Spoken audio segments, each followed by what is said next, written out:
माँ दुर्गा की 9 शक्तियों का दूसरा स्वरूप ब्रह्मचारिणी का है। यहाँ ब्रह्म शब्द का अर्थ तपस्या है।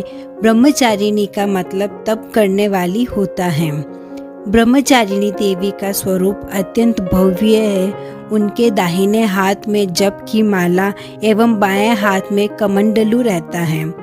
इनका पूर्व जन्म हिमालय की गर्भपुत्री के रूप में हुआ था। तब नारद के उपदेश से इन्होंने भगवान शंकर जी को पति के रूप में प्राप्त करने के लिए कठिन तपस्या की थी। इसी कठिन तपस्या के कारण इन्हें ब्रह्मचारिणी के नाम से जाना गया। 1000 वर्ष इन्होंने केवल फल मूल खाकर व्यतीत किए थे। कुछ दिनों तक कठिन उपवास करते हुए खुले आकाश के नीचे वर्षा और धूप के कष्ट सहे। इस कठिन तपस्या के बाद 3000 वर्षों तक केवल जमीन पर टूटकर गिरे हुए बेल पत्रों को खाकर भगवान शंकर जी की पूजा करती रही। इसके बाद उन्होंने सूखे बेल पत्रों को भी खाना छोड़ दिया। कई हजार वर्षों तक उन्होंने बिना पानी और बिना खाने के तपस्या की। इन्हें अपर्णा और उमा के नाम से भी जाना जाता है।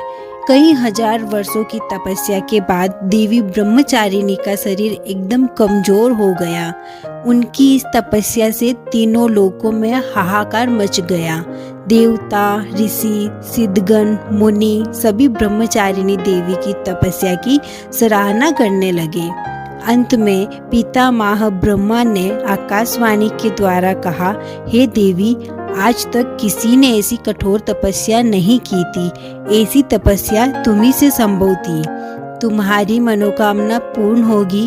भगवान चंद्रमौली शिव जी तुम्हें पति के रूप में प्राप्त होंगे। अब तुम तपस्या का अंत कर अपने घर लौट जाओ। शीघ्र ही तुम्हारे पिता तुम्हें बुलाने आ रहे हैं। माँ दुर्गा का यह दूसरा स्वरूप भक्तों को अत्यंत फल देने वाला है। इनकी पूजा से मनुष्य में तप, त्याग, वैराग्य, सदाचार और संयम की वृद्धि होती है। माँ ब्रह्मचारिणी कृपा से सर्वत्र सिद्धि और विजय की प्राप्ति होती है। दुर्गा पूजा के दूसरे दिन इन्हीं के स्वरूप की पूजा की जाती है।